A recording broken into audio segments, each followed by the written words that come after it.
Buds that last a month of workouts sound ideal, but 6 testers ranked earbuds differently on noise and comfort. Later in this video, one headphone's battery number stands out from the rest. Every product mentioned is linked in the description below. Tap in for today's price and any active discount.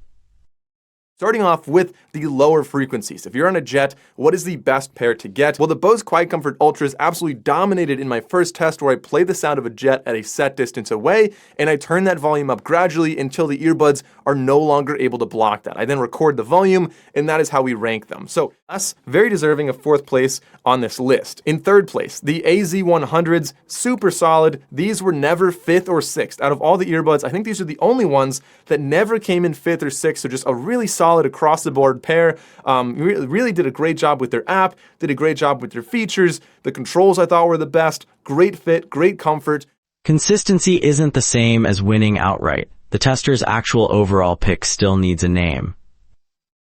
But other than that, they did a pretty good job across the board. So they had 37 points. And then in 1st place, this is my recommendation for the best pair of premium Bluetooth earbuds, the Sony WF-1000X Mark Vs. These did a fantastic job in so many categories, typically coming in 1st or 2nd.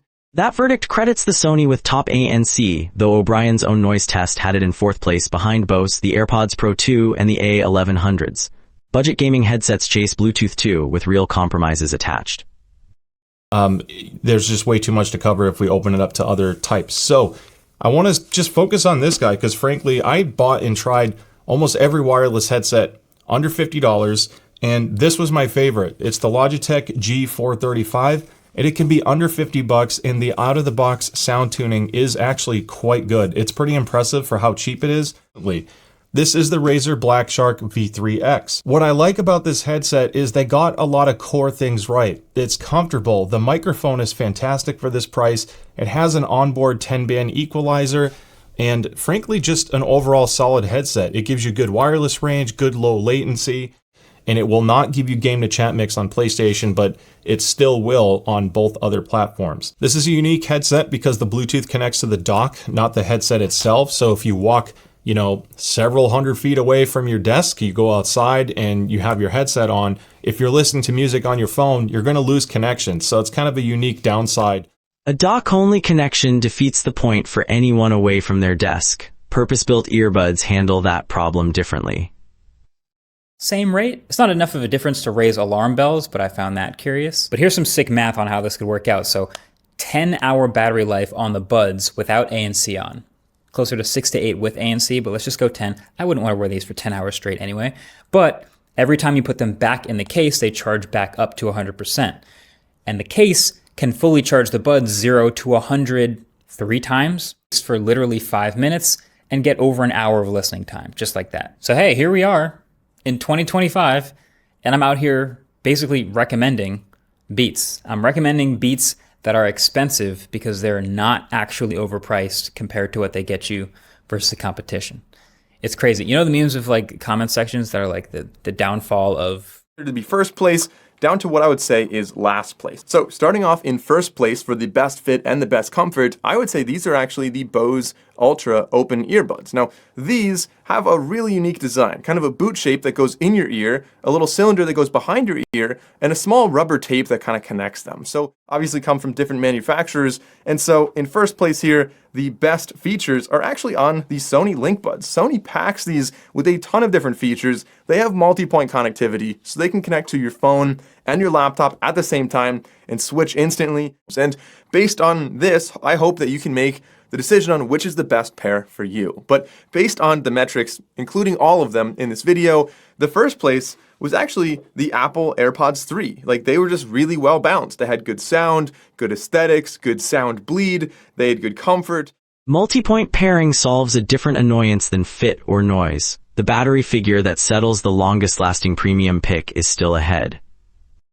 Very recently. You've all seen the title, you know exactly what I'm about to say, but I'm gonna say it anyways. This is the Sennheiser HDB 630.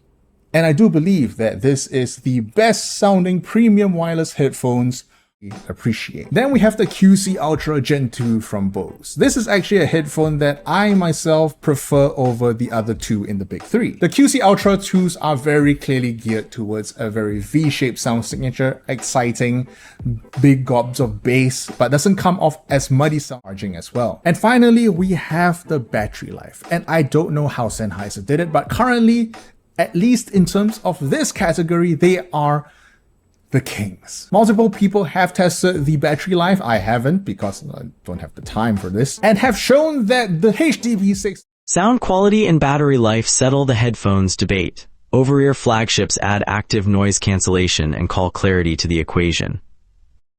A co-working space or around kids. The headphone with the best sounding microphone amongst flagships that I've used is the Sony WH-1000XM6. Most headphones have mics that sound thin or quiet regardless of the environment. The Sony captures a fuller, more natural tone. In noisy environments like cafes, that trend, you should watch a review on that. Thankfully, one headphone released this year changed everything. I had the opportunity to participate in a focus group a couple years ago where I told this brand exactly what I wanted. Audiophile quality wireless ANC headphones with a parametric EQ as good as or better than nothing's without the annoying limitations.